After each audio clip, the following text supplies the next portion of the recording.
Assalamu alaikum warahmatullahi ta'ala wabarakatuh. Nagaan koo kabajaa jaalalaa bakka jirtanutti hunda keessanis naga'u. Amma gara aappii keenyaatti seennaa.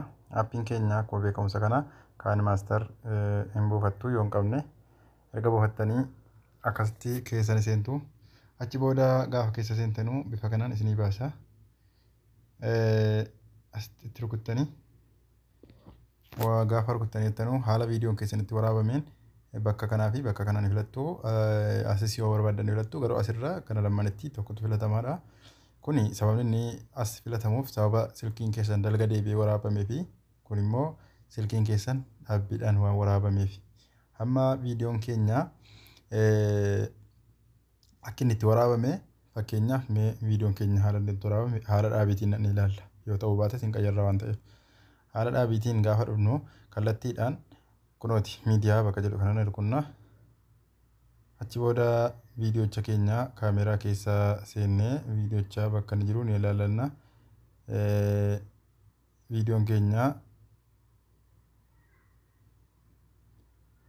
dalga ciisee waraabamuunsaa dhaabiidhumaan waraabame jechuudha. Viidiyoon keenya kunooti.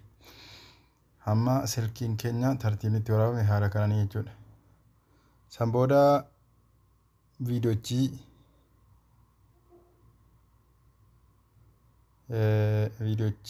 inni kun kutaa lammaffaasaati. Mee sakamtu caalaa viidiyoo keenya viidiyoo haala hedduun ka'uu barbaada. Viidiyoochi isa kana filanna.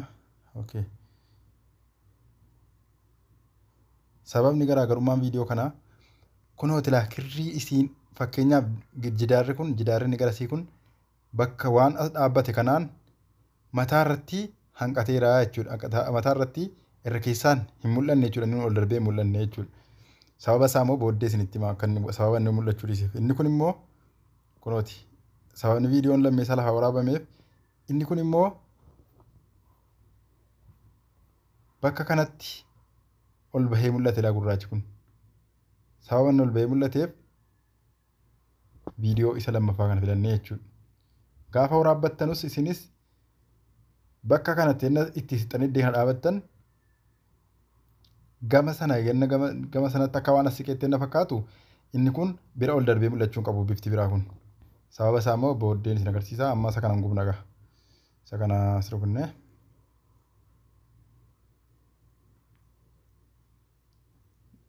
ifama.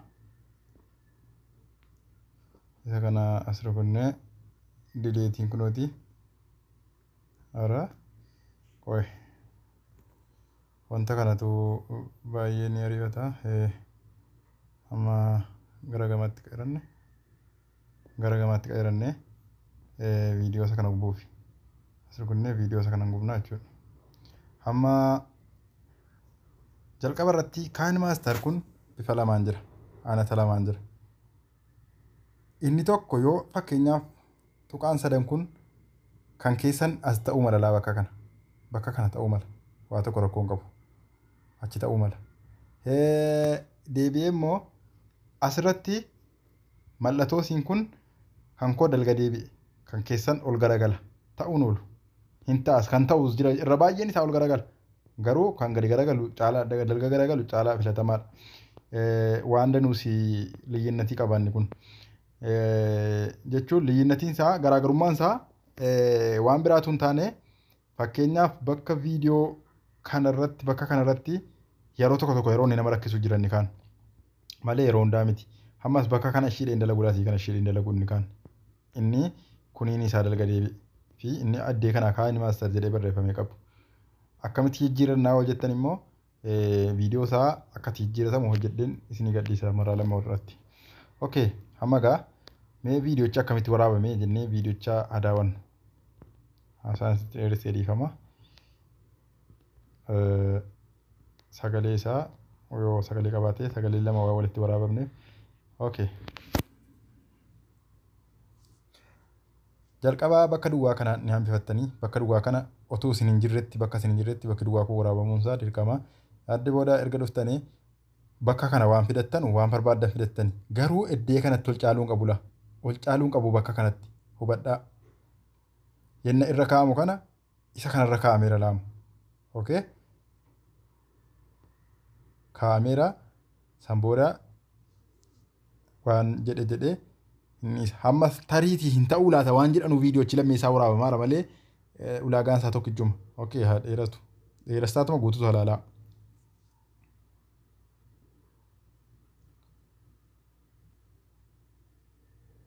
Irra kaa'eera.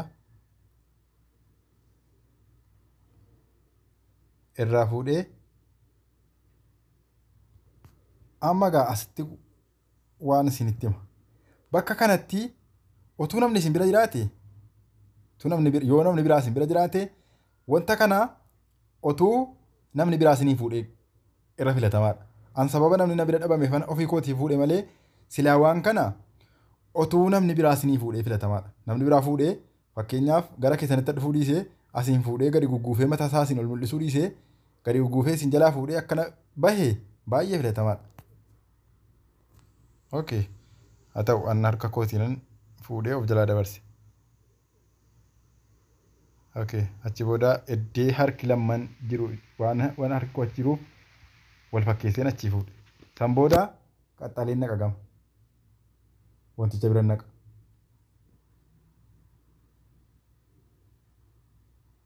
Hin qaqqabu jechuudha. Okay. Hamma gaa viidiyoochi hanga kanaa jechuudha. San booda viidiyochaa bakka kanatti hin kutattanii eessa rukuttanii bakka kana rukuttanii bakka kutaa lammaffaa isaa kana gara dudduubbaa gara tirfii gara kanatti kutuuf waan ta'eef eddee kana rukuttanii itti kuttan. Achi booda erga kuttanii booda fuulduratti akkana kuttanii bakka duwwaa gaaddidduun isaa jira eddee kanatti gaaddidduu isaa jira. Bakka gaaddidduun isaa jira kanatti akkanattanii bakka duwwaa kana ni kuttu. Eessa rukuttanii bakka duwwaa kana akkana rukuttanii bakka duwwaa kana bakka kana dhuftanii as tuqxanii isa olii kana rukuttan. Maal godhaaraa afoo keessan keessatti footoo kana isinii gadi buusaa. Gadi buuseera jedha kunoo. Amma footoo kutee gadi buusinii buuseera. Achi booda amma kana fiddanii as keessanii wantichi viidiyoochi lama waan ta'eef isa lama dudduubatti siqee achi dhufe waan ta'eef okay asirraa ka'aa jechuudha viidiyoochi amma dheerina isaa.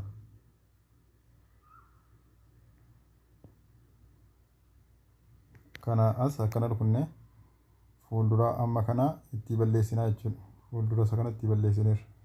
Achi booda kana ni kaafna. Irra dhaabeera.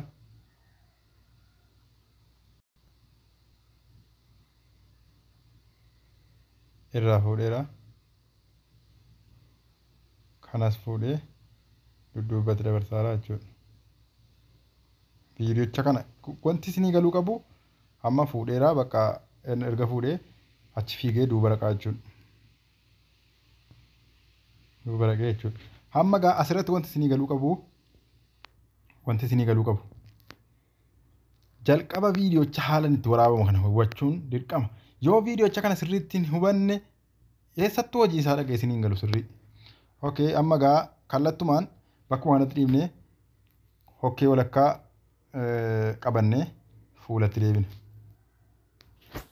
Fuula isaatti deebina fuula silkiitti. Erga deebinee aappii kana qabaachuu dirqama isin barbaada. Aappichi aappii aynata hedduu aappiin isaa. Aappii fakkeenyaaf waa itti kutuu jechuudha. Fakkeenyaaf aappii aynata hedduu isin barbaada kan hin jedhee tokko kana yoo qabaattanis hin fayyada. Garuu bakka bakkatti fayyada. Hamma inni kun nan fayyadu laammanni kun.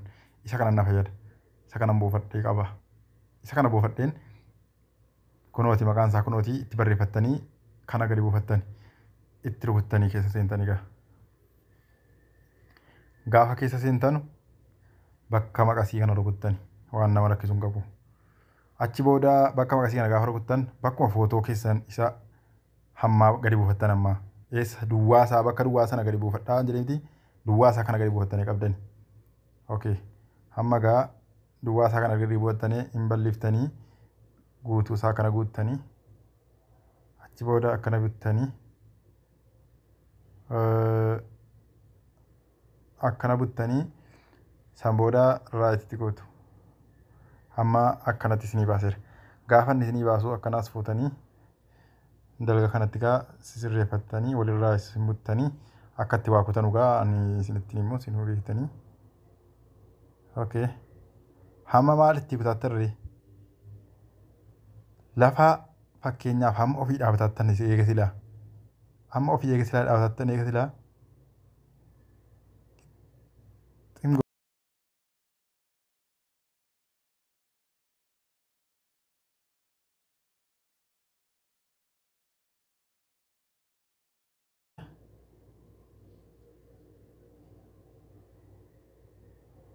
Amma xumuradheera. Achitti hin gallee kana baafadhee amma fakkeenyaaf akkana buttanii achitti buttanii ilaaltan akka barbaadanitti.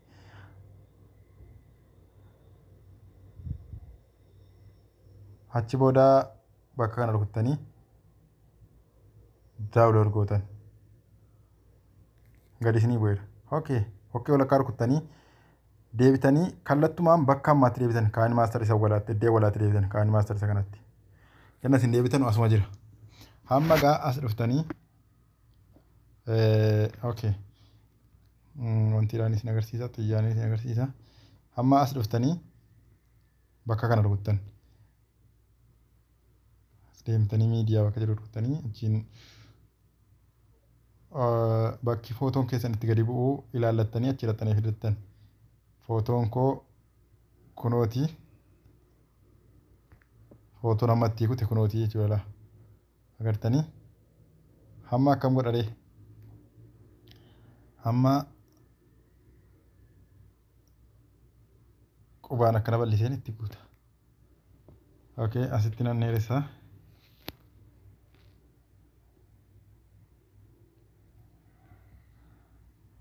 Amma gaa bakka kanatti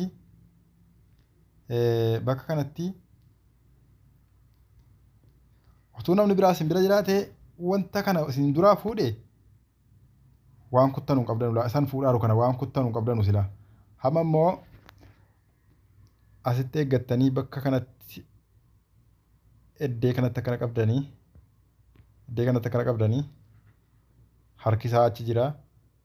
Fuulli isaa akkanatti jira. Bakka kana rukuttanii bakka kana jechuudha. Fakkeenyaaf eddee kana rukuttanii bakka kana dhuftu. Achi booda bakka kanatti bakka lamatti viidiyoo chakutiidha. Okay nittiidha. San booda akkana dabarfadheen. Okay akkana fuulduratti buteen viidiyoo ammas walakkaasii kana hamma waa fuudhe kana itti kutaa ragaalaa. Otuu namni isin bira jiraate immoo waan itti kuttanuu qabdan.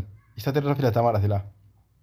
Amma isii waa fuudhe kanan akkana kutatti walakkatti kutee baasa.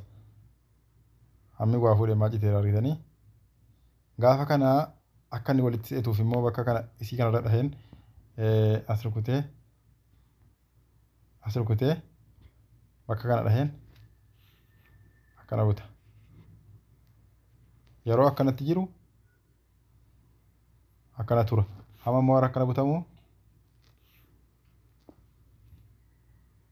paawariidhaan takkatu walitti dabarsaa jechuudha.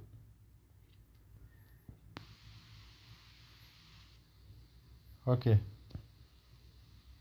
Walitti dabarseera. Ala kana mana achi godhe miti. Isa inni mana achi godhe kana gaa. Eddee inni socho'uu jalqabu kanatti bakka kana akkana rukunnee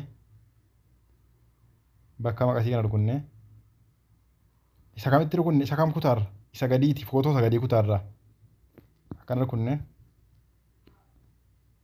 Okay. Hammamee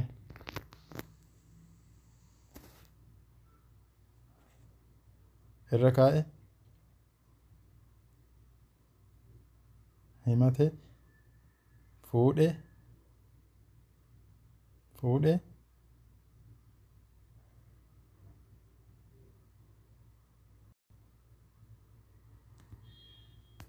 dhaqee jechuudha gamacee jechuudha. Asirratti bakka kana buttanii fakkeenyaaf eddee kanatti sochii wayii yoo jiraate laa wanti sosocho'u wayii ala isin hojjetan keessatti fakkeenyaaf Fakkeenyaaf ila sochii wayii qaba addee kanatti ala inni dhumee bahu. Sababni isaa dheerina wal caale. Isa akkasii immoo akkana goone itti finna. San booda bifti isaa yoo inni garaagarummaa godhachuu mala yeroo isin hojjettan hamma garaagarummaa tokko hin qabu isin agarsiisuuf malee yeroo garaagarummaa yoo iddee kanatti kuniif kun garaagarummaa godhate bakka kana rukuttanii fakkeenyaaf bakka isa gadii kana rukuttanii yoo akkanatti isinii baases akkanatti isinii baasa yoo akkanatti baasuu baate immoo haala kanaan barreeffama wajjin isinii baasa. Isin keessaa filattanii bakka kana rukuttan. Achi booda kana ol fuutu fakkeenyaaf argitanii bicuudhaanis guddiftaniis haala inni wal fakkaatuun ol fuutanii bifa isaa qayyartanii jechuudha. Bifa isaa haala barbaadanitti qayyartanii haala inni wal fakkaatutti lammansaa gootanii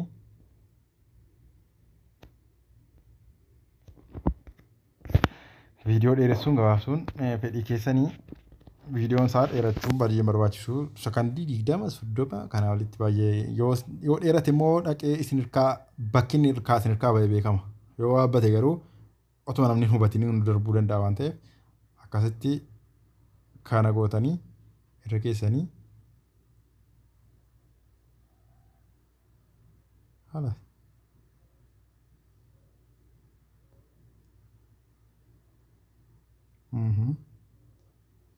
Maalirra kaa'ee eessarra kaa'ee hiixatee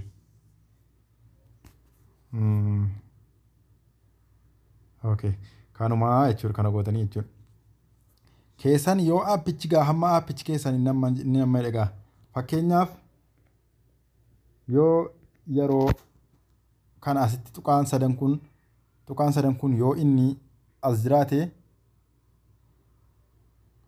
yenna akkana gootanii jaa'iza gootan kan keessan yoo tuqaan sadan kun gara olii jiraate kan keessanii isa kana rukunnaan gadi buusa.